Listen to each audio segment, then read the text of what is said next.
Dear students, आज हम बात करेंगे ऑक्सिलरीज के बारे में। जो आपका सेकंड चैप्टर है उसके एक्सरसाइज। ऑक्सिलरीज क्या होती हैं या इसको हेल्पिंग वर्ब भी बोलते हैं। तो उससे पहले थोड़ा सा वर्ब के बारे में हमें पता होना चाहिए। लाइक वर्ब क्या होती है? इट एक्सप्रेसेस बीइंग, किसी चीज़ का होना दर्शाती है ये।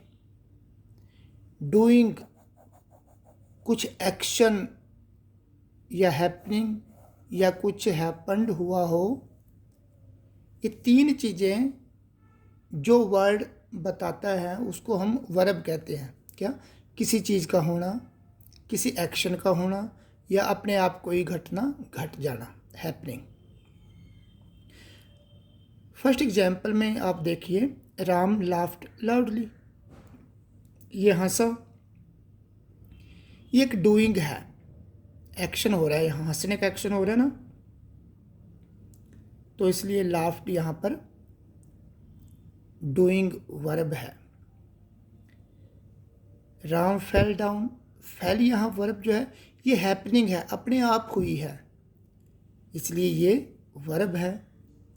राम वॉज एब्सेंट, ये एक स्टेट के बारे में बता रहा है, उसकी डिस्क्राइब कर रहा है।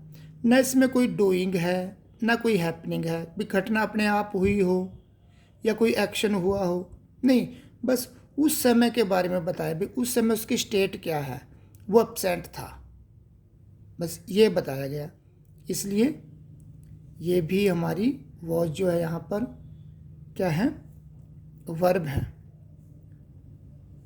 केवल बीइंग किसी का अस्तित्व होना, किसी चीज़ का होना। ही इज़ गॉन, वह चला गया। प्रेजेंट में किसी चीज़ को बताना। ही इज हैप्पी, तो किसी बीइंग का होना, किसी डूइंग का होना, किसी हैपनिंग का होना, इनको जो वर्ड्स बताता है वो वर्ड्स क्या होता है? वर्ब।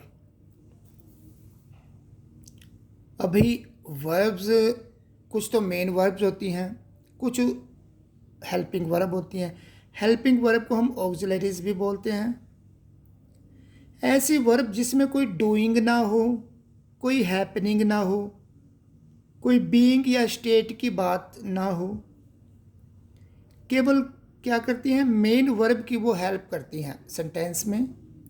ऐसी वर्ब जो मेन वर्ब की हेल्प करती हैं, केवल हेल्प करती हैं, कोई एक्शन नहीं करती, वो कोई हैपनिंग भी नहीं होती या किसी की दशा या स्थिति भी नहीं बताती, किसी का होना ना होना भी नहीं बताती। तो ये क्या हुई फिर? हेल्पिंग वर्ब जो मेन वर्ब की हेल्प करती हैं। अब ये हेल्पिंग वर्ब टू टाइप्स की होती हैं, प्राइमरी हेल्पिंग वर्ब्स और मॉडल्स। प्राइमरी हेल्पिंग वर्ब तीन होती हैं केवल, be D O do, H A V have. Be की आगे इसी बी की ये डिराइव्ड की हुई फॉर्म्स हैं, इसी से पैदा हुई है। Is, am, are, was, were, been, being. Do से ही ये फॉर्म आई, डज, डिड, डूइंग, डन। और हैव से ये फॉर्म आई, हैज़, हैड, हैविंग। कोई भी आप टेंस यूज करो, टेंस इन तीन फॉर्म के बेस पर बनते हैं। जैसे ये देखो आप, डू और ये सारी फॉर्म कहाँ यूज होती हैं? इंडेफिनेट टेंस में या प्रेजेंट इंडेफिनेट में ये होती हैं, पास्ट में ये होती हैं।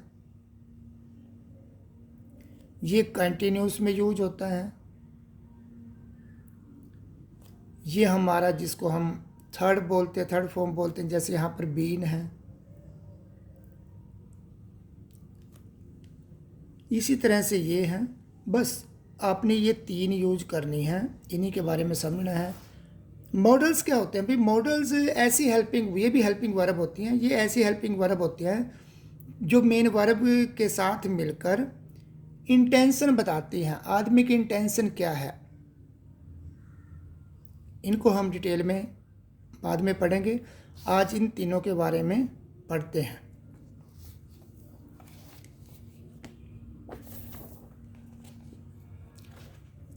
सबसे पहले हम बी के बारे में पढ़ेंगे। बी कहाँ कहाँ यूज होता है। देखो भाई, बी ना कंटिन्यूस टेंस में यूज होता है। बी का मतलब केवल बी नहीं, बी का मतलब क्या होता है, बी का मतलब है is, am, are, was, were, been, being. Do का मतलब ये होता है, हैव का मतलब ये भी है। तो बी की फॉर्म कहाँ कहाँ यूज, कंटिन्यूस टेंस बनाने में। जैसे ये है I am writing a letter, present tense में ये एम क्या है, एम यहाँ पर बी की ही फॉर्म है। I am writing a letter, ये प्रेजेंट कंटिन्यूस टेंस है। ये पास्ट कंटिन्यूस है। The children were playing, were क्या है, वर भी बी की फॉर्म ही है, वॉज वर पास्ट में, ये प्रेजेंट में है। तो बी की पहला यूज ये हुआ। सेकंड यूज है पैसिव वॉइस में यूज होता है।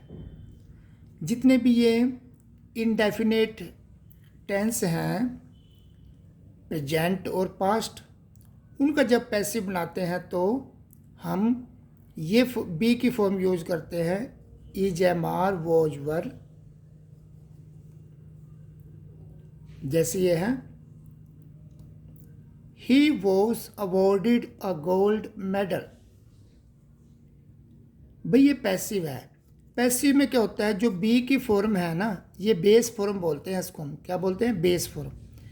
बेस फॉर्म के साथ अगर आपको कहीं भी वर्ब की थर्ड फॉर्म नज़र आए, इस बेस फॉर्म का कोई भी फॉर्म हो सकती है इसकी, इज, एम, आर, वॉज, वर, इसके साथ अगर वर्ब की थर्ड फॉर्म नज़र आए तो वो पैसिव ही होता है सेंटेंस। जैसे वॉज के बाद अवॉर्डेड थर्ड फॉर्म है, तो ये पैसिव में लिखा गया है, he was awarded a gold medal. Active में क्या होगा इसका, a gold medal awarded to him, a gold medal awarded to him। Passive बनाएंगे उसका तो he was awarded a gold medal। तो ये दो यूज आपको समझ आए। उसके बाद डू। डू देखो, डू हम नेगेटिव फॉर्म में यूज करते हैं। I do not, does not हम प्रेजेंट इंडेफिनिट टेंस में यूज करते हैं ना नेगेटिव बनाने के लिए, या क्वेश्चन पूछने के लिए भी हम इंटेरोगेटिव सेंटेंसेज में भी यूज करते हैं। Do you enjoy parties, does ये या डिड भी इसकी फॉर्म है, डू है, ये बिगिनिंग में लगाते हैं और उसके बाद सब्जेक्ट लगाते हैं, फिर वर्ब लगाते हैं। तो इंटेरोगेटिव सेंटेंस बनाने में भी हम डू, डज, डिड का यूज़ करते हैं। तीसरी बेसिक फॉर्म है हैव। हैव का हम कहाँ यूज़ करते हैं, परफेक्ट टेंस बनाने में। हैव प्लस हैव की कोई भी फॉर्म प्लस वर्ब की थर्ड फॉर्म लगाते हैं हम परफेक्ट टेंस में। प्रेजेंट परफेक्ट में हैज़, हैव प्लस वर्ब की थर्ड फॉर्म लगाते हैं, I have completed the project. Past में हम हैड प्लस वर्ब की थर्ड फॉर्म लगाते हैं, he had finished the work. Future में हम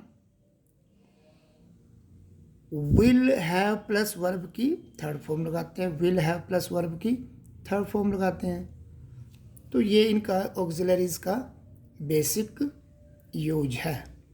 थैंक यू।